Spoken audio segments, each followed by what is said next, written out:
Welcome to Idiom Academy. நம்ம Idiom Academy UGC NET paper 1 paper 2க்கு நம்ம ஒரு 2 இயர்ஸாவே கோர்சஸ் ஆஃபர் பண்ணிட்டு இருக்கோம். நம்ம சேனலை ரெகுலரா ஃபாலோ பண்றவங்களுக்கு தெரியும். நம்ம நிறைய பேப்பர் 1க்கு சப்போர்ட் கொடுத்துட்டே இருப்போம். இதுதான் நீங்க சேனலுக்கு ஃபர்ஸ்ட் டைம் நான் சேனலை சப்ஸ்கிரைப் பண்ணிக்கோங்க.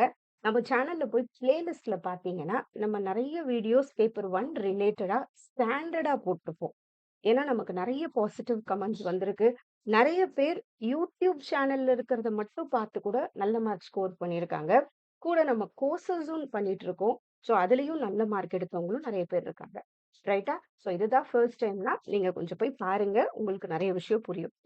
ஸோ இப்ப நம்ம என்ன பார்க்க போறோம் இந்த வீடியோலனா, பேப்பர் 1 நிறைய பேர் ஃபர்ஸ்ட் டைம் எழுதுறீங்க.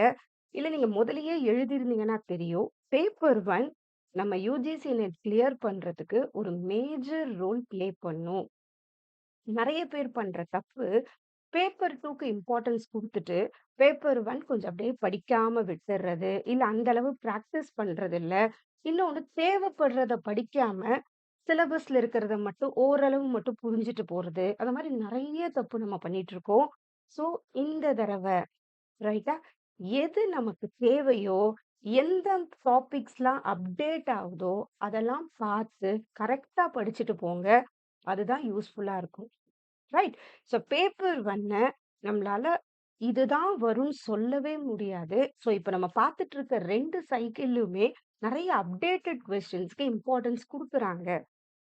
வெறும் சிலபஸ் மட்டும் பத்தாது. சிலபஸ் ஒரு 50% நமக்கு தெரியுதுன்னா, சிலபஸையும் தாண்டி சில யூனிட்ஸ்ல நெறைய அப்டேட்டட் ஜெனரல் நாலேட்ஜாவே நமக்கு தேவைப்படுது. அதுதான் உண்மை. ரைட். ஸோ இந்த வீடியோவ கம்ப்ளீட்டா பாருங்க. ஸோ பேப்பர் 1 ரிலேட்டடா எந்தெந்த டாபிக்ஸ்ல அப்டேஷன் தேவைப்படுது, எந்த யூனிட்ஸ் நமக்கு ரொம்ப இம்பார்ட்டன்ட், அது எல்லாத்தையுமே சொல்றேன். ஸோ கம்ப்ளீட்டா வீடியோவ பாருங்க. கண்டிப்பா உங்களுக்கு ரொம்ப யூஸ்ஃபுல்லா இருக்கும். ரைட். அதுக்கு முன்னாடி இதுதான் மேம் நான் ஃபர்ஸ்ட் டைம் நான் பேப்பர் 1, பேப்பர் 2 நமக்கு யுஜிசி நெட்ல 2 இருக்கும். பேப்பர் 1ல நமக்கு 50 கொஸ்டின்ஸ் கேட்பாங்க. பேப்பர் 2ல 100 கொஸ்டின்ஸ் கேட்பாங்க. நமக்கு இதுல ஒரு கொஸ்டினுக்கு 2 மார்க்ஸ். ஸோ இதுல நமக்கு 100 மார்க்ஸ் வரும். இதுல 200 மார்க்ஸ் வரும். ஸோ டோட்டலா யுஜிசி நெட் எக்ஸாம் நம்ம 300 மார்க்ஸ்க்கு எழுத போறோம். இதுல நெகட்டிவ் மார்க்கிங் கிடையாது. இந்த எக்ஸாம் எப்படி எழுத போறோம்? சிபிடி மோட்ல எழுத போறோம். ரைட்டா? ஸோ இதுக்கான நோட்டிஃபிகேஷன் ரிலீஸ் ஆயிடுச்சு. நமக்கு ஜூன் 22லேருந்து எக்ஸாம் ஸ்டார்ட் ஆகுதுன்னு வந்திருக்கு. இன்னும் சப்ஜெக்ட்ஸ் மென்ஷன் பண்ணல. பட் வித்தின் ஒரு 1 வீக் மேக்ஸிமம் ஒரு 10 டேஸ்ல எல்லா எக்ஸாம்ஸும் கம்ப்ளீட் பண்ணிடுவாங்க.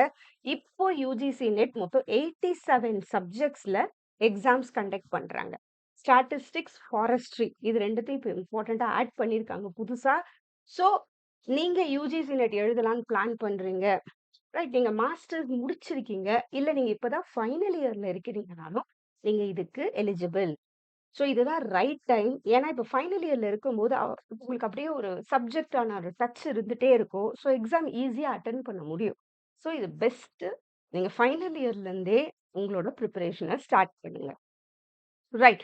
சில பேருக்கு மேம் இது முடிச்சா என்ன கிடைக்கும்? இது முடிச்சா ஃபர்ஸ்ட்டு நமக்கு சர்டிஃபிகேட் அசிஸ்டன்ட் ப்ரொஃபசர் எலிஜிபிள்னு கிடைக்கும். நாளைக்கு நீங்க காலேஜ்ல எங்கனா ட்ரை பண்ணும்போது, அந்த சர்டிஃபிகேட் உங்களுக்கு ஒரு பிரையாரிட்டி குடுக்கும். ரைட்டா? நெக்ஸ்ட் இல்ல எனக்கு பிஹெச்டி பண்ணணும்னு இருக்கேன்னா, இந்த சர்டிஃபிகேட் யூஸ் பண்ணி நீங்க பிஹெச்டி பண்ணலாம். ரைட்டா? அதுக்கான இப்ப காலேஜஸ்ல வைக்கிற அந்த செப்பரேட் டெஸ்ட் எல்லாம் அட்டெண்ட் பண்ண வேணாம். இந்த யுஜிசி நெட் சர்டிஃபிகேட் மட்டும் போதும். அதுக்கப்புறம் இன்டர்வியூஸ் மட்டும் நமக்கு இருக்கும். ஒரு 30% மார்க்ஸ் இன்டர்வியூ மார்க்ஸ் மட்டும் இருக்கும். ஸோ பிஹெச்டிக்கு. ரைட்? அதே மாதிரி இந்த எக்ஸாம பொறுத்தவரைக்கும் மொத்தம் ஜேஆர்எஃப்ன்னு ஒண்ணு சொல்லுவாங்க. ஜேஆர்எஃப்னா என்னன்னா, ஜூனியர் ரிசர்ச் ஃபெலோஷிப். இதுக்கு ஒரு ஏஜ் லிமிட் இருக்கு. நீங்க ஜெனரல் கேட்டகரியா இருந்தா 30 இயர்ஸ்க்குள்ள இருக்கணும். மத்தபடி விமன் கேண்டிடேட் அப்புறம் ரிசர்வ் கேட்டகரியா இருந்தா 35 இயர்ஸ் வரைக்கும் நம்ம இந்த ஜேஆர்எஃப்க்கு எலிஜிபிள். இது தனி எக்ஸாம் கிடையாது. சேம் எக்ஸாம்ல டாப் 1% எடுக்குறாங்க இல்லையா? இது ஆல் ஓவர் இந்தியா எல்லாருமே எழுதுவாங்க. Every year around 9 lakh people எழுதிட்டு இருக்காங்க. அந்த 9 லேக் பீப்புள்ல 1% எடுக்கிறவங்களுக்கு இந்த ஜேஆர்எஃப் கிடைக்கும். Junior research fellowship. இந்த சர்டிஃபிகேட் இருந்தா, நீங்க போய் எதனா ஒரு central university, state university PhD பண்ணும்போது, அபவ் 35,000 வரைக்கும் நமக்கு ஸ்காலர்ஷிப் யுஜிசிலருந்து வரும். ரைட்டா? இதுதான் ஜேஆர்எஃப்ல இருந்தா. அடுத்த கேட்டகரி மொத்தம் இதுல 3 கேட்டகரிஸ் பண்ணிட்டு இருக்காங்க. இது கேட்டகரி 1ல நமக்கு ஜேஆர்எஃப் வந்துருது. அடுத்தது கேட்டகரி 2ன்னு சொல்றது என்னன்னா, வெறும் அசிஸ்டன்ட் புரொஃபஸராவும் நம்ம சேரலாம். பிஹெச்டியும் நம்ம பண்ண முடியும். இதுதான் கேட்டகரி 2. அடுத்தது கேட்டகரி 3ய பொறுத்தவரைக்கும், இதுல பிஹெச்டி மட்டும் தான் பண்ணணும். பிஹெச்டி ஒன்லின்னு குடுத்துருவாங்க. ரைட்டா? ஸோ, எப்பயுமே கேட்டகரி 2 எடுக்கிறது ரொம்ப இம்பார்ட்டன்ட். ஆனா, நீங்க அப்ளிகேஷன் ஃபார்ம் ஃபில் பண்ணும்போது, நீங்க இந்த ஏஜ் லிமிட்குள்ள இருந்தீங்க, இல்ல அந்த கிரைட்டீரியா செட் ஆச்சுன்னா, ஜேஆர்எஃப்பும் கிளிக் பண்ணி வைங்க. சொல்ல முடியாது. நம்மளும் டாப் 1% வரலாம். ரைட்டா? கஷ்டப்பட்டா எதுவும் நடக்கும். ரைட்டா? நம்மளே முயற்சி பண்ணா மட்டும் தான் லைஃப்ல அடுத்த கட்டத்துக்கு மூவ் பண்ண முடியும். யோசிச்சுட்டே இருந்தோம்னா, ஒரே இடத்துல ஸ்டாக்னன்ட்டா தான் இருக்கும். ரைட்டா? எதுக்குமே ஒரு ஸ்டார்ட்டிங் பாயிண்ட் இருக்கணும். அதுக்கப்புறம் தான் நமக்கு ஒவ்வொரு படி ரீச் ஆகும். ரைட்டா? நெறைய பேர் பண்ற தப்பு என்னன்னா, கீழ இருந்து அப்படியே 100வது படிய பார்க்குறது. அந்த மாரி பார்க்கும்போது அது தூரமா தான் தெரியும். ஒவ்வொரு படியா நம்ம ஏற ஸ்டார்ட் பண்ணிட்டோம்னா, கொஞ்சம் ஈஸியா தெரியும். நம்ம ஏற, ஏற, ஏற நமக்கே அதுக்கான ஒரு வழி புரிய ஆரம்பிச்சுரும். அதிலயே கொஞ்சம் ஸ்மார்ட்டா ஒரு வொர்க் பண்ண தெரியும். ஏதோ ஒண்ணு நமக்குள்ள ஒரு விஷயம் புரிய ஆரம்பிக்கும். ஸோ, மாஸ்டர்ஸ் படிக்கிறீங்க, இல்ல காலேஜ்ல வொர்க் பண்ணணும்னு நெனைக்கிறீங்கன்னா, நல்ல ஆப்ஷன் இந்த ஜூன் 22 இந்த ஜூன் 22ல ஸ்டார்ட் ஆற இந்த யுஜிசி நெட் எக்ஸாம் ட்ரை பண்ணுங்க. ரைட்டா? இப்போ நம்ம பார்க்க போறது பேப்பர் 1. மேம் இது என்ன மேம் பேப்பர் 1? நெறைய பேருக்கு. பேப்பர் 1 வந்து எல்லாருக்குமே காமன். எந்த சப்ஜெக்ட் நீங்க எழுதினாலும் உங்களுக்கு பேப்பர் 1 காமன். ரைட்டா? ஸோ பேப்பர் 2 என்னன்னா, அது நீங்க மாஸ்டர்ஸ்ல எடுக்கிற சப்ஜெக்ட் பேப்பர் 2. மாஸ்டர்ஸ் ஓரளவு அந்த டாபிக்ஸ்ல வந்து நமக்கு ஒரு அண்டர்ஸ்டாண்டிங் இருக்கும். பட் பேப்பர் 1 அந்த மாதிரி கிடையாது. எல்லாமே ஒவ்வொரு டாபிக் ஒவ்வொரு மாதிரி இருக்கும். அதனால தான் நெறைய பேர் பேப்பர் 1 வந்து டிஃபிகல்ட்டா ஃபீல் பண்றது. சம்டைம்ஸ் அப்படியே இக்னோர் பண்றது. அந்த அளவு அதுக்கு இம்பார்ட்டன்ஸ் குடுக்குறது இல்ல. இதெல்லாம் ரொம்ப தப்பு. பேப்பர் 1ல எடுக்கலன்னா, நம்ம இந்த எக்ஸாம் கிளியர் பண்ண முடியாது. கொஞ்சம் கரெக்ட்டா ஞாபகம் வச்சுக்கோங்க. ரைட்டா? ஸோ இந்த பேப்பர் 1ல இருக்கிற 10 யூனிட்டோட சிலபஸ் ஃபர்ஸ்ட் நம்ம இப்போ பார்ப்போம். ரைட். ஸோ இத யுஜிசி நெட் எக்ஸாம்ல குடுத்தது. யுஜிசி நெட்டோட சிலபஸ் இது. இதுல என்ன இருக்குன்னு நான் சொல்றேன். இதுல எங்க நீங்க அப்டேட் பண்ணணும்ன்றதும் நான் சொல்றேன். ஸோ இதுல நமக்கு டீச்சிங் இருக்கு. Objectives, levels of teaching. இந்த லெவல்ஸ் ஆஃப் டீச்சிங்க கொஞ்சம் நல்லா படிச்சுக்கோங்க. இதுல மெமரி, அண்டர்ஸ்டாண்டிங், ரிஃப்ளெக்டிவ் இருக்கு. ரைட்டா? அதுக்கப்புறமா லேர்னர்ஸோட கேரக்டரிஸ்டிக்ஸ் இருக்கும். இதுல இந்த அடோலசென்ட் அண்ட் அடல்ட் லேர்னர்ஸோட கேரக்டரிஸ்டிக்ஸ் ரொம்ப ரொம்ப இம்பார்ட்டன்ட். அத கொஞ்சம் நல்லா படிக்கணும். அப்புறம் இண்டிவிஜுவல் டிஃபரன்ஸஸ் ஒவ்வொருத்தவங்களுக்கும் ஒவ்வொரு பலவிதமா இருப்பாங்கல்ல அது. அது ரிலேட்டடாவும் கேட்பாங்க. சில கொஸ்டின்ஸ் நமக்கு ஓரளவு படிக்கும்போது புரியும். சில இது நமக்கு கான்செப்ட் புரிஞ்சாலும், எம்சிக்யூ பிராக்டிஸ் நெறைய பண்ணி பார்த்தா தான் யுஜிசி நெட்ல கேட்கிற கொஸ்டின் பேட்டர்ன் நமக்கு புரியும். அதுக்கு தான் நெறைய தடவ பிஒய்க்யூ பிராக்டிஸ் பண்ணுங்க, எம்சிக்யூ பிராக்டிஸ் பண்ணுங்கன்னு சொல்றது. பட் நெறைய பேர் அத கரெக்ட்டா பண்றது இல்ல. ரைட்டா? அடுத்தது ஃபேக்டர்ஸ் அஃபெக்டிங் டீச்சிங். இது அடுத்தது இம்பார்ட்டன்ட். இதுல ரொம்ப இம்பார்ட்டன்ட் நான் இப்ப சொல்லுவேன்னா, இப்ப நெறைய என்ன பண்ணிட்டாங்க, இந்த சப்போர்ட் மெட்டீரியல் இருக்கு இல்லையா? இதுல இப்ப நெறைய ஆன்லைன் மெட்டீரியல்ஸும் ஆட் ஆயிருக்கு. Interactive white board, collaborative teaching tools அந்த மாதிரி. ஸோ அந்த இடத்துல நம்ம கான்சன்ட்ரேட் பண்ணணும்.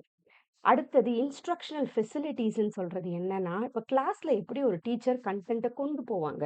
இதுக்கு ஒரு ஆடி மாடல் அந்த மாதிரி இருக்கு. அது நம்ம கிளாஸ்லயும் பண்ணியிருக்கோம். இப்ப நம்ம ஒரு கிராஷ் கோர்ஸ் பண்ணிட்டுருக்கோம். அதுலயும் பண்றோம். நம்ம YouTubeலயும் சில இது நம்ம போட்டுருக்கோம். ரைட்டா? அடுத்தது மெத்தட்ஸ் ஆஃப் டீச்சிங்க பொறுத்தவரைக்கும், learner centred method, teacher centred method நமக்கு 2 இருக்கு. 2மே இம்பார்ட்டன்ட் தான். 2மே படிச்சுக்கோங்க. டீச்சர் சென்டர்ட் மெத்தட் எப்பயுமே பாசிவா இருக்கும். ஏன்னா, பசங்க என்ன பண்ணுவாங்க, ஜஸ்ட் லிசன் பண்ணுவாங்க. ஆனா, லேர்னர் சென்டர்ட் மெத்தட்ல மட்டும் தான் பசங்க ஆக்டிவா இன்வால்வ் ஆவாங்க. இதுல தான் நமக்கு ப்ராப்ளம்ஸ் சென்டர்ட் மெத்தட் இருக்கும். இன்குவைரி பேஸ்ட் அந்த மாரி நெறைய மெத்தட்ஸ் இருக்கு. இதுல ஒரு 15, 20 மெத்தட் கூட சொல்லலாம். அவ்ளோ மெத்தட்ஸ் இருக்கு நமக்கு இதுல. ரோல் பிளேன்னு சொல்லுவோம், சிமுலேஷன்ஸ்ன்னு சொல்லுவோம். ஓகேவா? ஸோ இது வந்து பசங்களே ஆக்டிவா இன்வால்வ் ஆயி பண்றது. இது ரொம்ப இம்பார்ட்டன்ட். ரைட்டா? அடுத்தது ஸ்வயம் மூக் கோர்சஸ் நம்ம சொல்றோம் இல்லையா? அந்த மூக் பத்தி கொஞ்சம் தெரிஞ்சுக்கணும். இது பேரு மேசிவ் ஓப்பன் ஆன்லைன் கோர்ஸ்ன்னு சொல்லுவோம். அடுத்தது ஸ்வயம் பிரபா, மூக். இந்த ஸ்வயம் பிரபாங்கிறது ஒரு யுஜிசியோட ஒரு ஃபேவரட் டாபிக்னே சொல்லலாம். ஓகே, நமக்கு ஸ்வயம் பிரபா ஒரு 24/7 டிவி சேனல் இருக்கு. ஓகே, டிவி டிடிஹெச்ன்னு சொல்லுவோம் இல்லையா? அதுல டிடிஹெச்ல ஒர்க் ஆகுறது. இதுல எஜுகேஷனல் டிவி சேனல். இன்டர்நெட் இல்லனாலும் படிக்கிறதுக்கு ஏத்த மாதிரி இருக்கும். இதுல இப்போதைக்கு 40 சேனல்ஸ் இருக்கு. அந்த சேனல்ஸோட பேரும் கேட்பாங்க. ஓகே. ஸோ இதுதான் நம்ம டீச்சிங் ஆப்டிட்யூட்ல இருக்கிறது. இந்த டீச்சிங் ஆப்டிட்யூட பொறுத்தவரைக்கும், நம்ம இதுல எங்க நம்ம கொஞ்சம் எக்ஸ்ட்ரா திங்க் படிக்கணும்னா, இப்போ டீச்சிங்ல என்னென்ன டூல்ஸ், ஆன்லைன் டூல்ஸ் ரொம்ப யூஸ் ஆகுது. இது ரொம்ப important. Game based learning, gamified லேர்னிங்ன்னு சொல்லுவோம். அதுல கொஞ்சம் கான்சன்ட்ரேட். அடுத்தது அதுதான் எங்க டீச்சிங் சப்போர்ட் சிஸ்டம். 2வது இவாலுவேஷன் சிஸ்டம்ன்றது இங்க இருக்கும். எப்படி இவாலுவேட் பண்றோம்? இதுல இந்த formative, summative, norm reference, criterion ரெஃபரன்ஸ்ன்னு இருக்கும். இது எல்லாத்தையும் படிச்சுக்கோங்க. இப்போ நம்ம யூஸ் பண்றோம் இல்லையா? Choice based credit system. கிரெடிட்ஸ்னா என்ன? அத பத்தி தெரிஞ்சிருக்கணும். ரைட்டா? அடுத்தது நமக்கு இருக்கிறது யூனிட் 2 ரிசர்ச் ஆப்டிட்யூட். ரிசர்ச் ஆப்டிட்யூட பொறுத்தவரைக்கும் ரிசர்ச்னா என்னன்றது கண்டிப்பா தெரிஞ்சிருக்கணும். ரைட்டா? அத பத்தின ஒரு கேரக்டரிஸ்டிக்ஸ் வரும். இதுல பாசிட்டிவிசம், போஸ்ட் பாசிட்டிவிசம்னு ஒண்ணு சொல்லுவோம். ஓகே. அது. அடுத்தது மெத்தட்ஸ் ஆஃப் ரிசர்ச். இதுல experimental, descriptive, historical, qualitative, quantitative குடுத்திருக்காங்க. ஆனா, இதுல நெறைய ரிசர்ச் டைப்ஸ் இருக்கு. அது எல்லாத்த பத்தியும் நமக்கு ஒரு ஐடியா இருக்கணும். இதுல நீங்க அப்டேட் பண்ணிக்கணும் உங்கள. அடுத்தது ஸ்டெப்ஸ் ஆஃப் ரிசர்ச். அப்புறம் தீசிஸ்னா என்ன? ஆர்டிக்கல் ரைட்டிங்னா என்ன? Applications of ICT in research.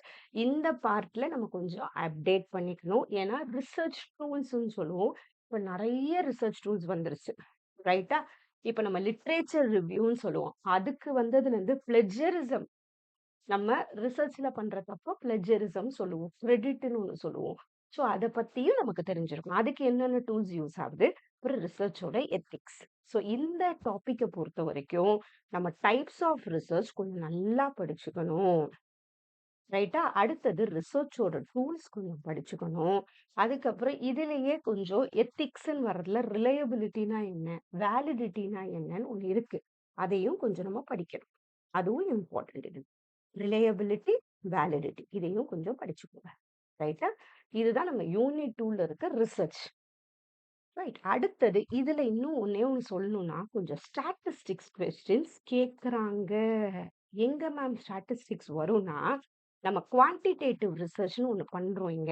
இந்த குவான்டிடேட்டிவ் ரிசர்ச் என்ன பண்ணுவோம், எப்பயுமே நம்பர்ஸ்ல தான் நம்ம கலெக்ட் பண்ணுவோம். இந்த மாரி நம்பர்ஸ்ல கலெக்ட் பண்ணதுக்கு நம்ம ஸ்டாட்டிஸ்டிக்ஸ் யூஸ் பண்ணுவோம்.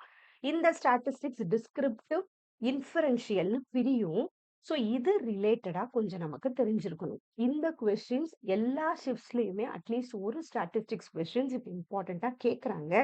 பட் அது இந்த சிலபஸ்ல குடுக்கல. ஞாபகம் வச்சுக்கோங்க. நீங்க ஒரு 4 வருஷத்துக்கு முன்னாடி ஒரு புக்க வாங்கி வச்சுக்கிட்டு, அத உட்கார்ந்து படிக்கிறது டோட்டல் வேஸ்ட். Time waste. ரைட்டா? ஸோ, இப்ப அப்டேட்டடா இருக்கிற புக்க வச்சு, இப்ப வந்திருக்க பிஒய்க்யூஸ் எல்லாம் அதுல ஆட் ஆயிருக்கான்னு பார்த்து, அந்த மாரி ஒரு அப்டேட்டட் புக் வாங்கி படிங்க. ஓகே. அப்படி இல்ல மேம், எனக்கு ஒரு சீக்வென்ஸா படிக்கணும், ஸ்ட்ரக்சர்டா படிக்கணும்னா, நம்ம கிராஷ் கோர்ஸ் ப்ரொவைட் பண்ணிட்டு இருக்கோம். இதுல நம்ம கம்ப்ளீட் அப்டேட்டடா பண்ணிட்டு இருக்கோம். இதுல இந்த புக், அந்த புக்ல எதையும் ரெஃபர் பண்ண முடியாது. ஏன்னா எந்த புக்கும் அப்டேட்டடா இருக்காது. நம்ம தனியா நமக்கான ஒரு மெட்டீரியல் ரெடி பண்ணி பண்ணிட்டு இருக்கோம். ரைட்? ஸோ உங்களுக்கு அதுக்கு கம்ப்ளீட் சப்போர்ட் தேவைப்பட்டுச்சுன்னா, தாராளமா நம்ம கிராஷ் கோர்ஸ்ல சேரலாம். நம்ம உங்களுக்கு ப்ராப்பர் சப்போர்ட் குடுப்போம். அடுத்தது 3 யூனிட் ரீடிங் காம்ப்ரிஹென்ஷன் சொல்லுவோம். இந்த காம்ப்ரிஹென்ஷன பொறுத்தவரைக்கும் பேசேஜ் குடுத்துருவாங்க. பேசேஜ் ரிலேட்டடா 5 கொஸ்டின்ஸ் கேட்பாங்க. ஆனா, நெறைய பேர் பண்ற தப்பு என்னன்னா, பேசேஜ் அங்க குடுக்க போறாங்க. அங்க போய் பார்த்துக்கலாம். ரொம்ப, ரொம்ப, ரொம்ப தப்பு. ஏன்னா, அந்த பேசேஜ் நம்ம நெனைக்கிற மாதிரி ஈஸியா இருக்காது. அது கொஞ்சம் டஃப்பா தான் இருக்கும். கொஞ்சம் நமக்கு தெரியாத 2, 3 டிஃபிகல்ட் வேர்ட்ஸ் அதுல ஆட் ஆகியிருக்கும். நம்ம அத படிக்கும்போது நமக்கு அந்த பேசேஜ் புரியாது. அதனால நான் என்னடா இவங்க நெகட்டிவா சொல்றாங்கன்னு நெனச்சுக்காதீங்க. ரியாலிட்டிய சொல்றேன். நம்ம எழுத போறது காம்படிட்டிவ் எக்ஸாம். அந்த காம்படிட்டிவ் எக்ஸாமுக்கு எந்த அளவான ஸ்டாண்டர்ட் பிரிப்பரேஷன் தேவையோ, அத பண்ணா மட்டும் தான் கிளியர் பண்ண முடியும். டைமே அதுக்குன்னு டெடிகேட்டடா ஒதுக்காம, எம்சிக்யூவே பண்ணாம, டெஸ்ட்டுக்கு போய் 3 மணி நேரம் நம்ம டைம் தான் அப்புறம் வேஸ்ட் ஆகும். அப்புறம் அடுத்த அட்டெம்ப்ட் 6 மாசம் கழிச்சு. அடுத்த அட்டெம்ப்ட். நெறைய பேர் 4, 5, 6 போயிட்டே இருக்கும். ஏன் ஒரு தடவ ப்ராப்பரா புரிஞ்சு பிராக்டிஸ் பண்ணா ஈஸியா கிளியர் பண்றோம் இந்த எக்ஸாம. ரைட்டா? ம். அதே மாதிரி இல்லன்னா, நெறைய டைவர்ஷன் இருக்கு. இப்படி படிக்கிறோம், அப்படி படிக்கிறோம். எல்லாத்தையும் தூக்கி போடுங்க. படிக்கிற எல்லாருமே இத மட்டும் 3 மாசம் படிக்கல. எல்லாருமே வேலைக்கு போறாங்க. இந்த பக்கம் ஒண்ணு படிச்சுட்டு படிக்கிறாங்க. ஃபேமிலி இருக்கும். எல்லாருக்குமே பிரச்சனைகளுக்கு நடுவுல தான் படிக்கிறது. அதுல நம்மளும் தனி கிடையாது. நம்மளும் ஒரு ஆள் அவ்வளோதான். ஓகே. அதெல்லாம் மீறி படிக்கிறவங்க தான் நெக்ஸ்ட் லெவல் போவாங்க. ஸோ நீங்க தான் முடிவு பண்ணணும். ஓகே. எது எது நெகட்டிவ்ஸ்ன்னு நினைக்கிறீங்களோ, அத தள்ளி விட்டுட்டு, பாசிட்டிவ்ஸா யோசிச்சு, நீங்க படிக்க ஸ்டார்ட் பண்ணா மட்டும் தான் கிளியர் பண்ண முடியும். இல்லன்னா நம்ம ரீசன் சொன்னா, எல்லாருக்கும் ஒரு 50 ரீசன் இருக்கும். நான் படிக்க முடியாம போறதுக்கான ரீசன் 50 ரீசன் இருக்கும். ரைட்டா? ஈவன் நானே கூட அந்த மாரி ரீசன் பார்த்திருந்தா, நான் யுஜிசில கிளியரே பண்ணியிருக்க முடியாது. ரைட்டா? ஸோ ரீசன தூக்கி அப்படி வச்சுட்டு, இந்த வாட்டி நம்ம கிளியர் பண்றோம். படிக்கிறோம். ரைட்டா? அதுதான். நெக்ஸ்ட் யூனிட் 4 கம்யூனிகேஷன பொறுத்தவரைக்கும், கம்யூனிகேஷன்னா என்ன? இது கொஞ்சம் தெரியணும்னா. இதுல டைப்ஸ் ஆஃப் கம்யூனிகேஷன்ல இந்த வெர்பல் அண்ட் நான் வெர்பல்ல, நான் வெர்பல் ரொம்ப ரொம்ப இம்பார்ட்டன்ட். ஏன்னா இந்த நான் வெர்பல் கீழ நெறைய இருக்கு. ப்ராக்ஸிமிக்ஸ், க்ரோனமிக்ஸ்ன்னு இருக்கும். ஒண்ணுமே இல்ல. ஒருத்தவங்க டிஸ்டன்ஸ பார்த்தே நான் வெர்பல்னா என்ன? அவங்க வார்த்தையிலேயே சொல்ல வேணாம். அவங்களோட செய்கைகள பார்த்தே அவங்க என்ன சொல்றாங்கன்றது புரிஞ்சுக்கலாம். ரைட்டா? ஒருத்தவங்க கல்யாண ட்ரெஸ்ல இருக்கிறாங்க. நமக்கு அத சொல்லணுமா? ஓகே ஏதோ வெட்டிங் போல நெனச்சுக்கிறோம் இல்லையா? அதே ரைட்டா? ஸோ இதுல அதே மாரி டைப்ஸ்ல வந்து ஃபார்மல், இன்ஃபார்மல் ரைட்டா? அது ரொம்ப இம்பார்ட்டன்ட். அத படிச்சுக்கோங்க. அடுத்தது இதுக்கு என்னலாம் இன்ஃப்ளூயன்சஸ் இருக்கு. ஒரு கம்யூனிகேஷன் நான் சொல்றது உங்களுக்கு கேட்கலன்னா, இதுக்கு நடுவுல என்னலாம் ப்ராப்ளம் நடக்குது? ஒண்ணு பிசிக்கல் பிரச்சனை இருக்கலாம். இல்ல சைக்காலஜிக்கல் பிரச்சனை, இல்ல பிசியாலஜிக்கல் பிரச்சனை, இல்ல சிமான்டிக்ன்னு சொல்லுவோம். அந்த வேர்ட் சரியா புரியாதது. ரைட் அந்த மீனிங் சரியா இல்லாதது. ஸோ அது ரொம்ப ரொம்ப இம்பார்ட்டன்ட். இன்ட்ரன்சஸ் ரொம்ப இம்பார்ட்டன்ட். அப்புறம் மாஸ் மீடியா. இந்த மீடியான்னு சொல்றாங்க இல்லையா? இது சின்ன வார்த்தை இல்ல. இதுல இருந்து 2 கொஸ்டின் கண்டிப்பா வரும். இதுல மீடியாவோட தியரீஸ்ன்னு இப்போ வருது. அது நமக்கு தெரியணும். அடுத்தது மீடியாவோட எவல்யூஷன் தெரியணும். நீங்க வேற எங்கனா பேப்பர் ஒன் படிச்சிருந்தாலும், தயவு செஞ்சு இதெல்லாம் நீங்க படிக்கிறீங்களான்னு செக் பண்ணிக்கோங்க. சில பேர் பழைய அப்டேட்டட வச்சு டக்கு டக்குன்னு முடிச்சுட்டு போறாங்க. அந்த மாரி பண்ணக்கூடாது. நம்ம இடியோம் அகாடமி அந்த மாரி பண்றதில்ல. எது பண்ணாலும் அதுல ஒரு எத்திக்ஸ் இருக்கணும்னு நெனைக்கிறது. ஸோ நல்லா பார்த்துக்கோங்க. மீடியா தியரீஸ்ல கொஸ்டின்ஸ் நெறைய வருது. மீடியாவோட எவல்யூஷன்ல கொஸ்டின்ஸ் வருது. இதெல்லாம் சொல்லி தராங்களான்னு பார்த்துக்கோங்க.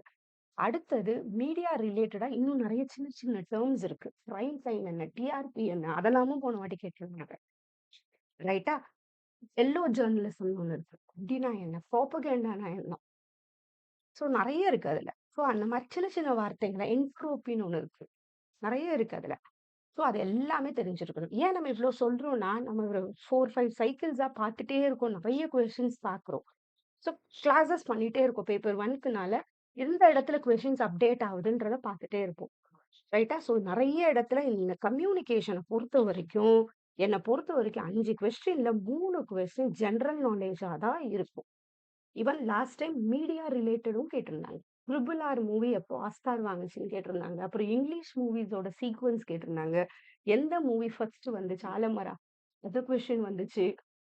ஓகேவா? ஹரிஷ்சந்திரா அந்த கொஸ்டின் வந்து இது முதல் டாக்கி ஃபிலிம். அது வந்துச்சு. ஸோ இதுல எப்படி வேணா வரும் கொஸ்டின் கம்யூனிகேஷன்ல. அது மட்டும் இல்ல. இன்டர்நெட் எப்ப ஸ்டார்ட் ஆச்சு? டிவி எப்ப ஸ்டார்ட் ஆச்சு? எப்போ டெலிஃபோன் ஸ்டார்ட் ஆச்சு? அந்த மாரி இருக்க ஜெனரல் நாலேட்ஜும் நமக்கு தேவை. அடுத்தது யூனிட் 5 மேத்தமேட்டிக்கல் ரீசனிங்க பொறுத்தவரைக்கும், நெறைய பேர் ஐய்யய்யோ! மேத்ஸே எனக்கு வராதுப்பா. விடவே விடக்கூடாது. 5 கொஸ்டின் 10 மார்க்கு. முடியாது. எத்தன பேர் 2 மார்க், 4 மார்க்ல போனவங்க நான் பார்த்துருக்கேன். ஸோ ஒரு கொஸ்டின் கூட நம்ம விடுறத பத்தி யோசிக்கவே கூடாது இந்த எக்ஸாம்ல. முடிஞ்ச வரைக்கும் எல்லா இடத்துலயும் ட்ரை பண்ணி பார்க்கணும். ரைட்டா? ஸோ மேத்தமேட்டிக்கல் ரீசனிங்க பொறுத்தவரைக்கும், மேத்ஸ் தெரியணும்னு அவசியம் இல்ல. நமக்கு இந்த லெட்டர் சீரிஸ் ஈஸியா பண்ணலாம். கோடிங், டிகோடிங் சொல்லுவோம். அத பண்ணிரலாம். அத பாருங்க. ஓகேவா? அதுக்கப்புறம் டைரக்ஷன் சம்மு, சீட்டிங் அரேஞ்ச்மென்ட்ன்னு இருக்கும். அதெல்லாம் பண்ணலாம். அடுத்தது மேத்தமேட்டிக்கல் ஆப்டிட்யூட் பொறுத்தவரைக்கும் fraction, time and distance, ratio, proportion, percentage, profit, loss, interest, discounting, average இது எல்லாமே இருக்கு. இதுலேருந்து ஒரு கொஸ்டின் கண்டிப்பா வரும் எல்லாருக்குமே. ரைட்டா? ஸோ, இதுல இவ்வளோதான் குடுத்துருக்காங்க. இதையும் தாண்டி நமக்கு கிளாக் பத்தி தெரியணும், கேலண்டர் பத்தி தெரியணும், ட்ரெயின் சம்ஸ் வரும் நமக்கு. ரைட்? ஸோ, இது எல்லாமும் நமக்கு தெரிஞ்சிருக்கணும். அடுத்தது, நெக்ஸ்ட் நம்ம என்ன பண்ண போறோம்? யூனிட் 6லருந்து இன்னொரு வீடியோல கன்டின்யூ பண்ண போறோம். ரைட்டா? இது பார்ட் ஏல அது பாருங்க. நெக்ஸ்ட் பார்ட் பில இன்னொரு வீடியோல நான் கன்டின்யூ பண்றேன். ரைட்டா? Thank you so much.